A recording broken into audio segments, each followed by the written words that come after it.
Hello दोस्तों, आशा रखता हूं आप सब बहुत अच्छे होंगे।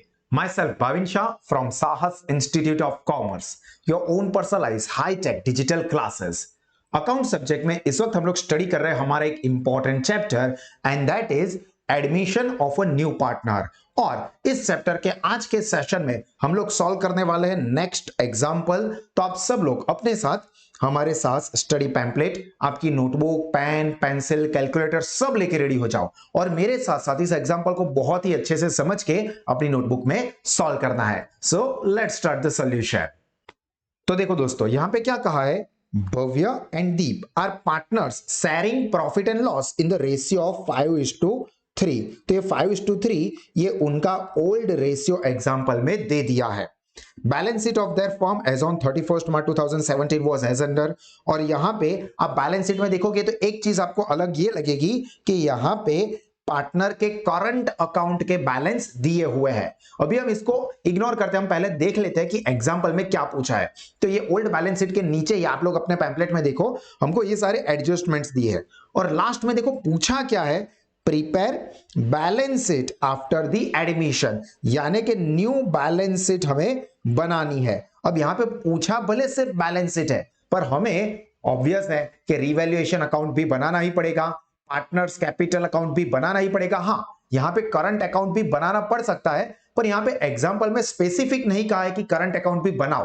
तो फिर हम लोग करंट अकाउंट सेपरेटली ना बनाए तो भी चलेगा, और अगर आप करंट अकाउंट बनाना चाहते हो तो भी कोई दिक्कत की बात नहीं है। बट यहां पे आप एग्जांपल के अंदर देखो, मेन पूछा है बैलेंस शीट, करंट अकाउंट बनाना कंपलसरी नहीं है। तो हम बिना करंट अकाउंट बनाए भी अच्छे से इस एग्जांपल को 100% सही सॉल्व कर सकते हैं। तो हम लोग यहां पे हमारे टाइम बचाने को प्रायोरिटी देंगे और बिना करंट अकाउंट के एग्जांपल सॉल्व करेंगे, जिसके आपको फुल फ्लेज मार्क मिलेंगे ही। ठीक है, तो चलिए यहां पे इंफॉर्मेशन हम लोग देखें उससे पहले हमारा मेन जो पहला काम होता है, आपको पता ही है, स्टेप बाय स्टेप हम लोग एग्जांपल सॉल्व करते हैं। और हमारा स्टेप 1 क्या होता है, नोटबुक के अंदर पहले हम रिवैल्यूएशन अकाउंट बनाएंगे, उसी पेज पे नीचे हम लोग बनाएंगे पार्टनर्स कैपिटल अकाउंट। और यहां पे पार्टनर कौन कौन है, भव्य और दीप पार्टनर है, और वो लोगों ने वेदांग को as a new partner admit किया है। तो सेम इसी तरह से राइट साइड पर भी पर्टिकुलर, फिर भव्य, दीप एंड वेदांग, ये 3 पार्टनर के नाम लिखेंगे। उसके बाद नेक्स्ट सेकंड वाले पेज पे हम लोग बनाएंगे कैश एंड बैंक अकाउंट, जो कि ऊपर के 30% पेज में ही हो जाएगा। और उसके नीचे हम लोग हमारी मेन चीज बनाएंगे जो कि है new balance sheet after the admission. तो यहां पे वीडियो को पॉज करें और ये 4 टेबल अपनी नोटबुक में ड्रॉ कर दीजिए। अब दोस्तों, अगर आपने यहां पे चारों के चारों टेबल ड्रॉ कर दिए हो तो हमारा सेकंड स्टेप क्या होता है, ओपनिंग कैपिटल लिखना और opening cash and bank balance लिखना। इसके साथ साथ यहां पे एग्जांपल में करंट अकाउंट के भी बैलेंस दिए हुए हैं और ये दोनों लायबिलिटी साइड पर ही है। और यहां पे हम लोग कोई सेपरेट करंट अकाउंट तो बनाने नहीं वाले हैं, तो ये करंट अकाउंट का भी बैलेंस हम लोग सीधा बैलेंस शीट में लिख देंगे। यहां पे लायबिलिटी साइड पे दिया हुआ है बैलेंस, इसलिए हम लोग न्यू बैलेंस शीट में भी लायबिलिटी साइड लिखेंगे। अगर ऐसा होता कि एक का लायबिलिटी साइड पे और दूसरे पार्टनर का असेट साइड पे दिया होता तो उस तरह से लिखते। तो चलिए सेकंड स्टेप में हम यहां पे पार्टनर के कैपिटल अकाउंट के बैलेंस कैपिटल अकाउंट में क्रेडिट साइड पे लिख देंगे। ये जो करंट अकाउंट के बैलेंस दिए हैं उसको हम बैलेंस शीट में लायबिलिटी साइड पर लिख देंगे। और यहां पे ये जो बैंक बैलेंस दिया है ये कैश एंड बैंक अकाउंट में डेबिट साइड पे हमें लिखना है। तो चलिए सेकंड स्टेप में ये 3 चीजों का पोस्टिंग कर देते हैं। पहले जो कैपिटल है वो यहां पे हम लिखेंगे by balance brought down 1 lakh and 1,30,000। फिर हम लिखेंगे करंट अकाउंट का बैलेंस जो कि 80,000 एंड 60,000 लायबिलिटी साइड पे दिया है। तो न्यू बैलेंस शीट में लायबिलिटी साइड पर ही पहले हम 4 लाइन ड्रॉप कर देंगे क्योंकि कैपिटल का बैलेंस लिखना है। और ये 4 लाइन के बाद हम लोग यहां पे लिखेंगे करंट अकाउंट, और दोनों पार्टनर का यहां पे हम लिख देंगे भव्य का 80,000 एंड दीप का 60,000, यानी कि टोटल 1,40,000। और बैंक बैलेंस जो है वो 40,000 दिया है, तो यहां पे bank cash and bank account में हम लिखेंगे to balance brought down 40,000। Clear? तो यहां पे हमने ओपनिंग बैलेंस जो चीजों का दिया था वो रिकॉर्ड किया, मतलब हमारा सेकंड स्टेप कंप्लीट हुआ। आप लोग भी अपनी नोटबुक में ये कंप्लीट कर दे। इसके बाद दोस्तों हम लोग बैलेंस शीट के अंदर जो अनडिस्ट्रीब्यूटेड आइटम होगी उसको डिस्ट्रीब्यूट करेंगे amongst old partner in their old ratio. तो यहाँ पे बैलेंस शीट में देखते हैं कि कौन कौन सी चीजें अनडिस्ट्रीब्यूटेड आइटम में आती है। तो लायबिलिटी साइड पे ये आता है वर्कमैन्स कॉम्पनसेशन रिजर्व, जबकि एसेट साइड पे bank, debtor, stock, building, investment कुछ अनडिस्ट्रीब्यूटेड आइटम में नहीं आता है। यहां पे सिर्फ ये एक वर्कर कॉम्पनसेशन रिजर्व ही है। तो पहले हम लोग एडजस्टमेंट में देख लेंगे कि कहीं पे वर्कर कॉम्पनसेशन को इफेक्ट करता हुआ कोई एडजस्टमेंट है। तो यहां पे 1 सेकंड क्रेडिटर, थर्ड वेदांग का शेयर, फोर्थ वेदांग क्या गुडविल का हिस्सा, goodwill of firm, credit purchase, market value of stock. 8 number देखो, liability for workman compensation is 24,000, मतलब के कॉम्पनसेशन 24,000 का एक्सेप्ट हो गया है। तो दोस्तों आप लोग आपने जो 4 टेबल ड्रॉ किए हैं उसके बाद उसके नीचे लिखोगे working note number 1 worker compensation. अब देखो यहां पे एग्जांपल में बोला है वर्कर कॉम्पनसेशन जो एक्सेप्ट हुआ है वो 24,000 का है। अब एग्जांपल में हमको वर्कर कॉम्पनसेशन रिजर्व की अमाउंट कितनी दी है, 40,000। देखो लायबिलिटी साइड पे ये रहे 40,000, उसमें से यहां पे क्लेम या लायबिलिटी कितने की हो गई है, 24,000। तो आपको मैंने ऑलरेडी सिखा चुका हूं कि ये जो क्लेम एक्सेप्ट होता है, जो लायबिलिटी बनती है, ये न्यू बैलेंस शीट में लायबिलिटी साइड पे रिकॉर्ड होती है। और अब जो बैलेंस बचा यानी कि 40,000 में से 24,000 तो यहां पे क्लेम एक्सेप्ट हो गया, तो बैलेंस कितना बचा, 16,000। ये अमाउंट जो ओल्ड पार्टनर्स है यानी कि यहां पे भव्य और दीप, उनके जो P&L रेशियो है जो कि कितना है, ये रहा 5:3, उसमें डिस्ट्रीब्यूट होगा। तो यहां पे भव्य एंड दीप 5:3। तो कैलकुलेटर पे देख लो यहां पे स्क्रीन पे, और आप लोग अपने कैलकुलेटर पे करोगे 16,000 इंटू 5 डिवाइडेड बाय 8। तो भव्य की अमाउंट हो जाएगी यहां पे 10,000 और दीप की बाकी की यानी कि 6,000। क्लियर। तो यहां पे दोस्तों ये 24,000 को हम लोग न्यू बैलेंस शीट में लायबिलिटी साइड पे दिखाएंगे, और ये जो अमाउंट डिस्ट्रीब्यूट करनी है, क्योंकि ये 16,000 पॉजिटिव बचा इसलिए किया है, अगर नील बचा होता तो कुछ नहीं करते, और अगर नेगेटिव हो जाता तो रिवैल्यूएशन अकाउंट में डेबिट साइड पे लिखते हैं। ऐसा मैं आपको आगे के एग्जांपल में ऑलरेडी सिखा चुका हूं। तो इसको पार्टनर के कैपिटल अकाउंट में क्रेडिट साइड पे लिखना होगा। तो यहां पे वर्कर के कैपिटल अकाउंट में बाय वर्कर कॉम्पनसेशन रिजर्व, इसकी अमाउंट हो गई 10,000 और इसके 6,000, और जो 24,000 का क्लेम एक्सेप्ट हुआ वो बैलेंस शीट में लायबिलिटी साइड पे। तो वर्कर्स क्लेम जिसकी की अमाउंट दी हुई है 24,000। क्लियर हुआ। तो ये वर्किंग नोट और ये पोस्टिंग अपनी नोटबुक में कंप्लीट कर दे। इसके बाद दोस्तों डिस्ट्रीब्यूटेड अनडिस्ट्रीब्यूटेड आइटम वो कर दिया है, तो नेक्स्ट स्टेप हमारा है कैपिटल, न्यू पार्टनर्स कैपिटल। तो यहां पे ये पहला और दूसरा जो पॉइंट है वो न्यू पार्टनर वेदांग है, उसकी कैपिटल रिलेटेड है। देखो Vedang will bring his personal furniture of ₹50,000 in the firm and creditors include 40,000 payable to Vedang. मतलब बिजनेस के यहां पे जो क्रेडिटर्स दिए है ना, ये देखो ये रहे क्रेडिटर्स 80,000 के, उसके अंदर 40,000 तो वेदांग को ही पे करने थे, मतलब वेदांग क्रेडिटर था, पर अब उसको यहां पे पार्टनर बना दिया, तो उसकी अमाउंट यहां पे जो है 40,000 उसको ट्रांसफर कर देने हैं कैपिटल अकाउंट में। तो इन दोनों चीजों को इंपॉर्टेंट टिक मार्क कर देना। इस एग्जांपल की खास बातें अगर हम नोट करें तो यहां पे जो इंपॉर्टेंट चीजें हैं एग्जांपल की, इंपॉर्टेंट पॉइंट्स ऑफ एग्जांपल, तो उसके अंदर है वेदांग्स कैपिटल वाला पॉइंट, जिसके अंदर वो कैश में कुछ नहीं ला रहा है। पहला तो वो फर्नीचर ला रहा है 50,000 का, और वो क्रेडिटर था पहले, तो उसको ही यहां पे कैपिटल में ट्रांसफर करना है। तो यहां पे देखो इसका हम वर्किंग नोट करेंगे। पहला तो ध्यान से समझ लो, 50,000 रुपए वो फर्नीचर ला रहा है, तो फर्नीचर कहां पे रिकॉर्ड होता है, देखो ये पहला वाला पॉइंट है 50,000। तो बैलेंस शीट में असेट साइड पे अगर फर्नीचर दिया है तो उसमें प्लस करेंगे, नहीं है तो सेपरेटली। तो देख लो यहां पे फर्नीचर है, नहीं है, बैलेंस शीट में असेट साइड पे, तो हमें यहां पे सेपरेटली फर्नीचर लिखना होगा 50,000 का जो वेदांग ला रहा है। ठीक है, तो इसकी इफेक्ट यहां पे हम रिकॉर्ड करेंगे बैलेंस शीट में असेट साइड पे फर्नीचर और कैपिटल अकाउंट में क्रेडिट साइड पे। ठीक है, ये 50,000, जबकि दूसरे है ये 40,000 जो कि एक्चुअली में पहले वेदांग क्रेडिटर था, उसकी जगह पे अब कैपिटल में ट्रांसफर हो रहा है। कैपिटल में ट्रांसफर हो रहा है तो एक कैपिटल तो बढ़ेगी ही, तो कैपिटल अकाउंट में क्रेडिट साइड पे होगा और इतने क्रेडिटर अब बिजनेस के कम हो जाएंगे क्योंकि वेदांग तो पार्टनर बन गया, अब वो क्रेडिटर नहीं रहा, उसके 40,000 कैपिटल में ट्रांसफर कर दिए, तो अब बिजनेस को ये 40,000 पे करने नहीं है। तो बैलेंस शीट में लायबिलिटी साइड ये जो क्रेडिटर्स है उसमें से माइनस करना है। तो यहां पे देखो क्रेडिटर्स दिए हुए हैं ये 80,000, तो ये 80,000 लिख के उसमें से ही ये 40,000 हमको माइनस करने हैं। तो चलिए इसका हम पोस्टिंग लिखे। पहले हम लोग कैपिटल साइड की मींस कैपिटल अकाउंट की दोनों इफेक्ट कंप्लीट कर देते हैं। बाय फर्नीचर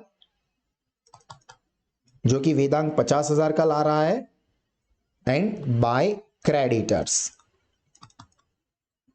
वो 40,000 के, और इसकी इफेक्ट बैलेंस शीट में फर्नीचर की बैलेंस शीट में असेट साइड पे फर्नीचर, वहां पे हम रेफरेंस के लिए लिख देंगे Vedang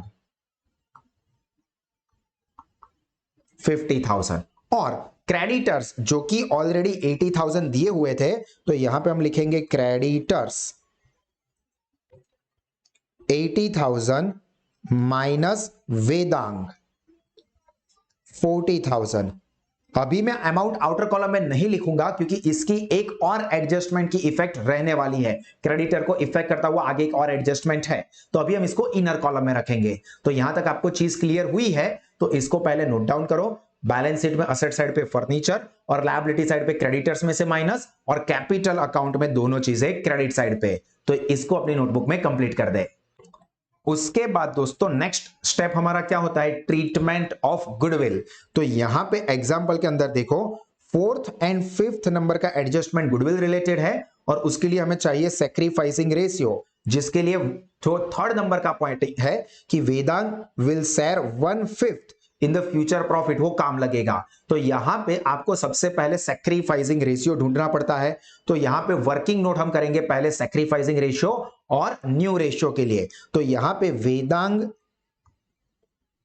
share in future profit कितना दिया है 1/5, और अगर दोस्तों आपको सैक्रिफाइसिंग रेशियो ढूंढने की ये वाली मेथड याद हो, अगर याद ना हो तो उसका जो वीडियो है वो ओपन करें, उसके अंदर ये 3rd मेथड है कि जहां पे new partner is admitted for certain share in future profit, उसके अंदर मैंने आपको सारा कैलकुलेशन समझाया था, पर लास्ट में एक चीज मैंने कही थी कि अगर पार्टनर को कोई सर्टेन शेयर से एडमिट कर रहे हैं तो उस केस में उनका जो ओल्ड पार्ट है वो यहां पे वही उनका सैक्रिफाइसिंग रेशियो भी रहने वाला है।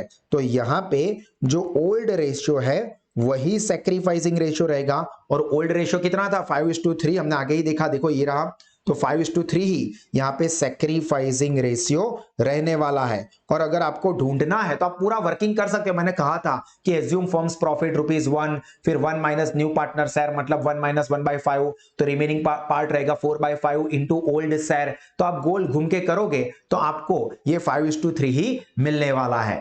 तो ये आप नहीं करोगे और directly old ratio is equal to sacrificing ratio करके 5:3 ले लो, बिल्कुल सही है क्योंकि यही आंसर आने वाला है।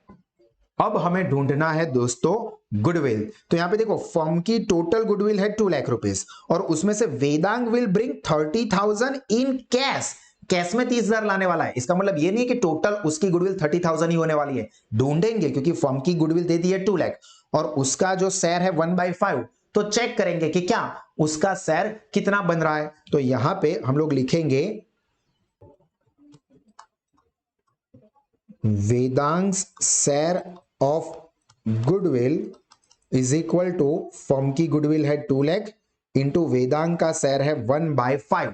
तो कैलकुलेटर पे हम लोग करेंगे 2 lakh total goodwill of the firm into 1 divided by 5, तो 40,000 ये वेदांग की हिस्से की गुडविल हो रही है। और यहां पे एडजस्टमेंट में क्या बोला है कि उसमें से वेदांग लाता कितना है, तो वेदांग यहां पे कैश में 30,000 रुपीज ही लेके आता है, मतलब बाकी का पार्ट जो है वो नॉट कैश तो कितना बचा नॉट कैश वाला? 10,000। अब वो कैश में लाता है या नहीं लाता है? वो भव्य और दीप के बीच में उनके जो सैक्रिफाइसिंग रेशियो है यानी कि 5:3 उसी में डिस्ट्रीब्यूट होने वाला है, ये तो हमको पता ही है। तो पहले हम लोग 30,000 का देख लेते हैं। तो 30,000 इंटू 5/8 तो 18,750 ये भव्य का हो रहा है। और दीप का कितना हो रहा है? तो उसके लिए भी अगेन 30,000 इंटू 3/8 तो उसका हिस्सा हो रहा है 11,250। ये हो गया दीप का। इसी तरह से ये 10,000 भी भव्य और दीप के बीच में डिस्ट्रीब्यूट होंगे। तो यहां पे 10,000 इंटू 5/8 तो अमाउंट 6250। तो यहां पे बाकी की 3750 होगी, फिर भी देख लो।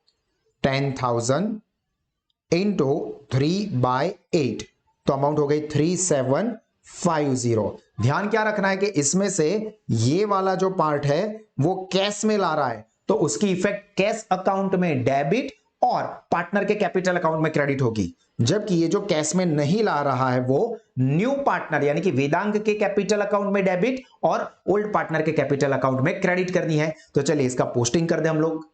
तो यहां पे कैश अकाउंट में डेबिट साइड पे या तो आप लिखो टू प्रीमियम फॉर गुडविल और 30,000 स्ट्रेट वे लिखो, या फिर to Vedang 18,750, to Bhavya 18,750 and to Deep 11,250, कुछ भी आप लिख सकते हो। मैं यहाँ पे टोटल एक साथ ही लिख के दिखाता हूं। टू प्रीमियम फॉर गुडविल 30,000 जो कि वो कैश में ला रहा है। आप सेपरेटली भी 18,250 या 11,750 जो भी अमाउंट है उसके हिसाब से आप लोग लिख सकते हो। और यहां पे बाय कैश ब्रैकेट में प्रीमियम फॉर गुडविल और अमाउंट 18,750 11,250। और दूसरी जो गुडविल 10,000 जो कि वेदांग कैश में नहीं ला रहा है, तो वेदांग के कैपिटल अकाउंट में डेबिट साइड पे हम लिखेंगे, यहां पे नाम ऑपोजिट वाले आएंगे यानी कि टू भव्य टू दीप, दोनों की अमाउंट लिखी जाएगी वेदांग के कॉलम में जो कि कितनी है 6250 एंड 3750। और उसकी दूसरी इफेक्ट यहां पे बाय वेदांग, ये भी गुडविल के ही है, सिर्फ भव्य और दीप के कॉलम में 6250 एंड 3750। तो दोस्तों यहां पे हमारी ये इंपॉर्टेंट ट्रीटमेंट गुडविल वाली खत्म हुई। तो यहां पे वीडियो को पॉज करके वो वर्किंग नोट और इसकी ये ट्रीटमेंट इफेक्ट अपनी नोटबुक में कंप्लीट कर दें। अब अगर गुडविल की ट्रीटमेंट आप लोगों ने डाल दी हो तो नेक्स्ट स्टेप क्या है, जो एसेट्स और लायबिलिटी के रिवैल्यूएशन वाले एडजस्टमेंट है उसकी ट्रीटमेंट देना। तो यहां पे देखो अप टू 5 तो हमारा हो गया, 6th नंबर से देखना है। तो 6th में क्या कहा है, credit purchase of ₹10,000 was not recorded in the creditors account and purchase account but it is included in closing stock। मतलब के जो 10,000 का गुड्स परचेस किया था वो क्रेडिटर्स में लिखना बाकी रह गया था, और वो क्रेडिटर्स में हम लोग लिखेंगे यानी कि क्रेडिटर्स बढ़ेंगे तो हमारे लिए लायबिलिटी बढ़ेगी। तो यहां पे देखो अनरिकॉर्डेड परचेस है 10,000 का, तो उसकी इफेक्ट कहां पे जाएगी, तो वो 10,000 रुपीज रीवैल्यूएशन अकाउंट में डेबिट साइड पे जाएंगे क्योंकि हमारे क्रेडिटर्स बढ़ रहे हैं, लायबिलिटी बढ़ रही है, हमारे लिए लॉस है। और दूसरा न्यू बैलेंस शीट में लायबिलिटी साइड पे क्रेडिटर्स में प्लस करेंगे। तो चलिए इसकी ट्रीटमेंट हम लोग डाल देते हैं। 10,000 रुपए रिवैल्यूएशन में डेबिट साइड पे हम लिखेंगे क्रेडिटर्स 10,000, और जो बैलेंस शीट है उसमें यहां पे क्रेडिटर्स जो हमने लिखा था उसके अंदर ये 10,000 ऐड कर देंगे। तो यहां पे इसका बैलेंस देख लो, कैलकुलेटर पे 80,000 माइनस 40,000 प्लस 10,000, मतलब बैलेंस कितना हो गया 50,000। क्लियर हुआ? तो पहले ये लिख दो रिवैल्यूएशन में डेबिट और बैलेंस शीट में लायबिलिटी साइड पे इसकी ट्रीटमेंट कंप्लीट करें। उसके बाद 7th नंबर का एडजस्टमेंट क्या है, market value of stock of ₹30,000 is 24,000। देखो स्टॉक जो है वो 30,000 का वो 24,000 हो गया, इट मींस 6,000 रुपीज क्या हो गए, डिक्रीज हो गए।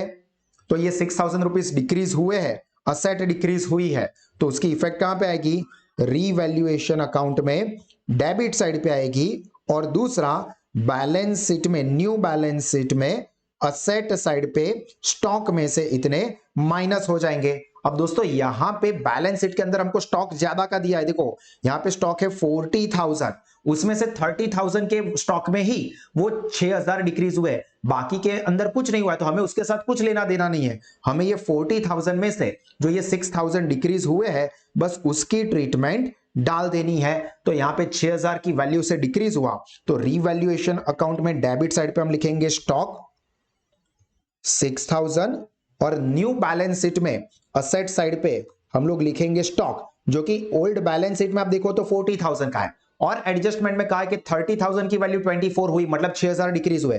तो यहां टोटल में से ही डिक्रीज करने हैं हमें 6,000। तो आउटर कॉलम में इसकी वैल्यू जाएगी 34,000। क्लियर।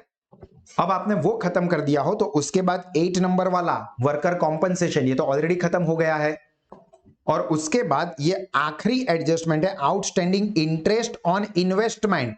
इंटरेस्ट ऑन इन्वेस्टमेंट 16,000, ये हमारे लिए असेट है। तो यहां पे देखो अक्रूड, आप कह सकते हो अक्रूड इंटरेस्ट, जो कि हमारे लिए असेट है, ये इंक्रीज हो रही है, तो उसकी एक इफेक्ट रिवैल्यूएशन अकाउंट में क्रेडिट साइड पे डालेंगे, और दूसरी बैलेंस शीट में असेट साइड पे। तो चलिए यहां पे दोनों इफेक्ट हम लोग डाल देते हैं।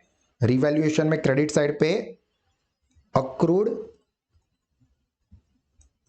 इंटरेस्ट 16,000, और बैलेंस शीट में अक्रूड इंटरेस्ट 16,000। सिंपल सा है। क्लियर हुआ। तो चलिए यहां तक का सारा पोस्टिंग अपनी नोटबुक में कंप्लीट कर दें। अब दोस्तों यहां तक के सारे एडजस्टमेंट की इफेक्ट आपने डाल दी हो, तो अब हमें फाइनली क्या करना है, फिर से ओल्ड बैलेंस शीट को देखना है कि कोई असेट या लायबिलिटी की वैल्यू में कोई चेंज ना हुआ हो, तो उसको as it is book value से ही फिर हम न्यू बैलेंस शीट में लिख देंगे। तो यहां पे लायबिलिटी साइड पे देखो ये प्रोविडेंट फंड कहीं पे रिकॉर्ड नहीं हुआ है, कोई एडजस्टमेंट नहीं आया, तो उसको 20,000 से रिकॉर्ड करेंगे। फिर क्रेडिटर्स हो गया, बाकी सारी चीजें लायबिलिटी की हो गई है। डेटर्स का यहां पे असेट साइड पे कोई नहीं आया, तो वो एसेट साइड पे हम लिख देंगे। बिल्डिंग के अंदर भी कुछ नहीं आया है, और यहां पे ये इन्वेस्टमेंट का भी कुछ नहीं आया, तो ये तीनों अमाउंट असेट साइड की as it is new balance sheet में हम लोग लिख देंगे। पहले लिख देते हैं प्रोविडेंट फंड, तो यहां पे प्रोविडेंट फंड 20,000। इसके बाद असेट साइड पर से डेटर्स, जिसकी वैल्यू दी हुई थी 60,000, तो उसको यहां पे हम लिख देंगे। फिर बिल्डिंग वो 3 लाख रुपीस की है, और लास्ट में इन्वेस्टमेंट वो 70,000 रुपीस के है। क्लियर हुआ।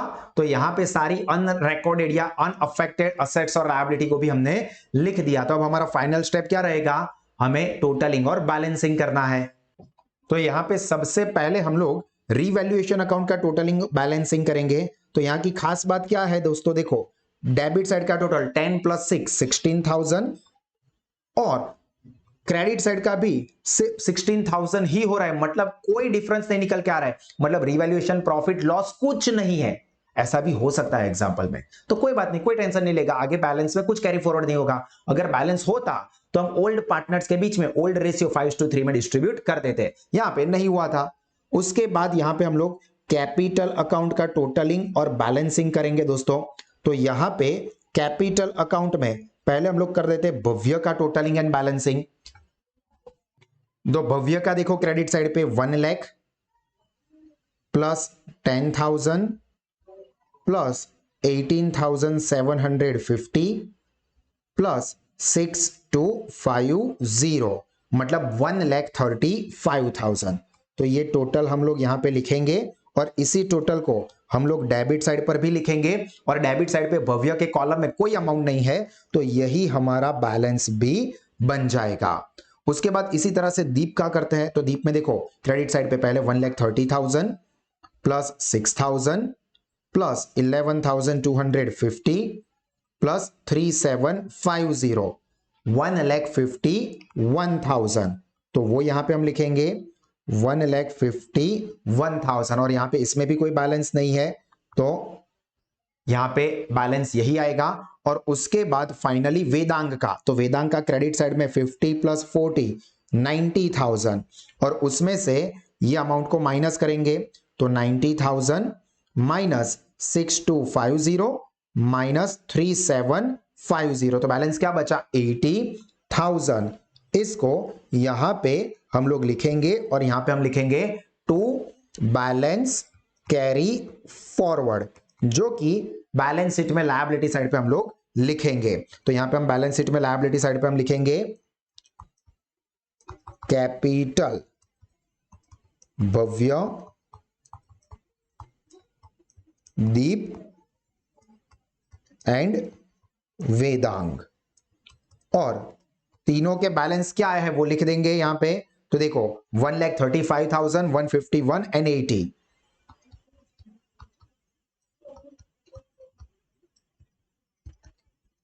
तो इन तीनों का टोटल करके अब हमें कैलकुलेटर पे आउटर कॉलम में लिख देना है। तो 80,000 प्लस 1,51,000 प्लस 1,35,000 तो 3,66,000।